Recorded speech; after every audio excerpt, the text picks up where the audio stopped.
So my story, by the time I was 17 years old, my mom and father had been separated for 10 years. Well, they've been separated for 7 years, excuse me. But I'd grown up in church up until then, so I really thought I knew God.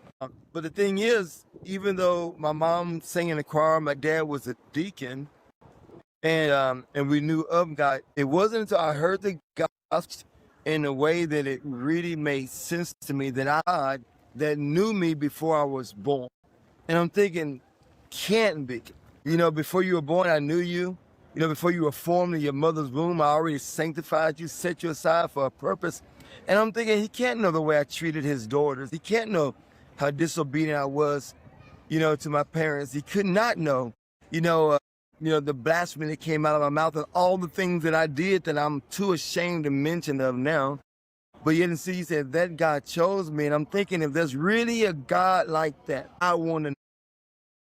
If there's a God that would choose me before I chose him, even though I did what I did to him, if there's really a God that loves like that, I want to know that God. Even Yes. though when the invitation was given to know him, my life changed. Everything about my life changed. And if you were to ask anybody about Calvin Flowers prior to coming to Christ, they would be completely shocked and amazed of that I was following, pursuing God, and even ministering to God. That's the life that God wants to give to each one of us, a transformed life, not just a life where we're making better moral decisions, although that does come with it, but the kind of life that we literally enter into a whole new kingdom, new lordship,